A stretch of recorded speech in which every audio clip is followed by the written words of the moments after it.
قینچی ان کے بالوں کے ساتھ ساتھ ان کے کان اور ناک بھی کاٹ دے گی۔ پھر وہ خواب میں اپنے آپ کو دونوں کانوں کے بغیر دیکھتے، کبھی دیکھتے ان کی ناک ہی سرے سے کٹ چکی ہے۔ السلام علیکم ورحمۃ اللہ وبرکاتہ، جس کا عنوان ہے منّے میاں نے بال کٹوائے، اور اسے آپ کے لیے لکھا ہے آمنہ خورشید نے۔ منّے میاں کو جب بھی ابا جان نائی انکل کے پاس لے جانے لگتے، منّے میاں شور مچا دیتے، نہیں نہیں میں بال نہیں کٹواؤں گا، مجھے قینچی سے ڈر لگتا ہے۔ سب نے منّے میاں کو بہت سمجھایا، لیکن منّے میاں کے دل میں قینچی سے ڈر بیٹھا ہوا تھا، وہ ڈر نہ نکل سکا۔ انہیں لگتا تھا کہ قینچی ان کے بالوں کے ساتھ ساتھ ان کے کان اور ناک بھی کاٹ دے گی۔ پھر وہ خواب میں اپنے آپ کو دونوں کانوں کے بغیر دیکھتے، کبھی دیکھتے ان کی ناک ہی سرے سے کٹ چکی ہے۔ پیارے بچوں، آخر وہ دن آ گیا جب منّے میاں کو نائی انکل کے پاس جانا پڑ ہی گیا۔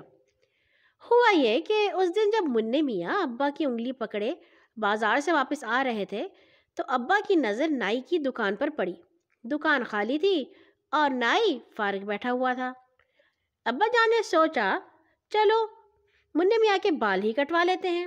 بس پھر کیا تھا، ایک ہڑبڑ سی مچ گئی۔ نہیں نہیں ابا جان، میں بال نہیں کٹواؤں گا، میرے کان کٹ جائیں گے، نہیں نہیں نہیں۔ منّے میاں ابا کے ہاتھوں سے نکل نکل کر بھاگنے کی کوشش میں تھے۔ ادھر ابا کی پوری کوشش تھی کہ منّے میاں کم از کم نائی کی دکان کے سامنے تو پہنچ جائیں، باقی کام نائی جانے۔ اور ہوا بھی یہی، وہ منّے میاں کو مناتے مناتے نائی کی دکان کے سامنے آ کھڑے ہوئے۔ نائی نے منّے میاں کا رونا دھونا سنا تو دکان سے باہر آ گیا اور کہنے لگا، ارے منّے میاں، کس نے کہا ہم بال کاٹتے ہیں؟ بس آپ یہاں آئیے اور اس والی کرسی پر بیٹھ جائیں، ہم آپ کو رنگ برنگی تصویروں والی بہت پیاری کتاب دکھاتے ہیں، آج ہی نہیں لائے ہیں، آ جائیے۔ یہ کہہ کر نائی انکل نے منّے میاں کو گود میں اٹھا لیا اور ایک اونچی سی کرسی پر بٹھا لیا۔ پھر ابا جان جلدی سے منّے میاں کے لیے ٹافیاں لے آئے۔ انہوں نے دیکھا منّے میاں کتاب میں ہر تصویر کو غور سے دیکھ رہے تھے۔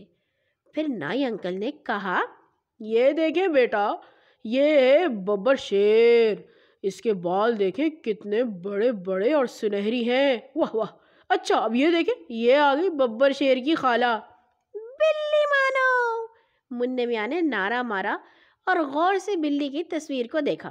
دیکھا آپ نے، بلی مانو کے بال بھی بڑے ہیں، یہ بھی بال نہیں کٹواتی کیونکہ جنگل میں کوئی نائی نہیں ہے۔ پھر نائی انکل نے ایک بھالو کی تصویر نکالی اور کہا، ارے واہ، لگتا ہے بھالو بھی بال نہیں کٹواتا، دیکھیں تو منّے میاں، اس کے بال کتنے بڑے بڑے ہیں نا۔ منّے میاں نے آہستہ سے کہا، وہ کچھ سوچ رہے تھے۔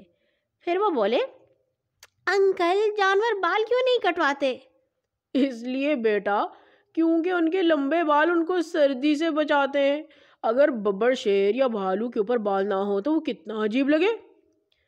جی انکل، ببر شیر بالکل اچھا نہ لگے، اور بلی مانو تو گنجی سی لگنے لگے۔ منّے میاں کہتے ہوئے کھلکھلا کر ہنس پڑے۔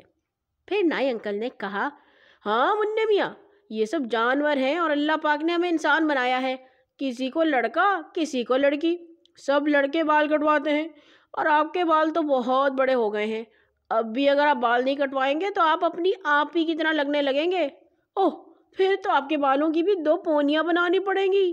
یہ کہتے ہوئے نائی انکل ہنس پڑے۔ منّے میاں سوچنے لگے، اوہ یہ تو میں نے سوچا ہی نہیں، صبح صبح امی آپ ہی کی 2 پونیاں بناتی ہیں تو آپ ہی درد کے مارے کتنے برے منہ بناتی ہیں، اوہ اوہ۔ نہیں نہیں انکل، آپ میرے بال کاٹ دیں۔ یہ کہہ کر منّے میاں سیدھے ہو کر کرسی پر بیٹھ گئے۔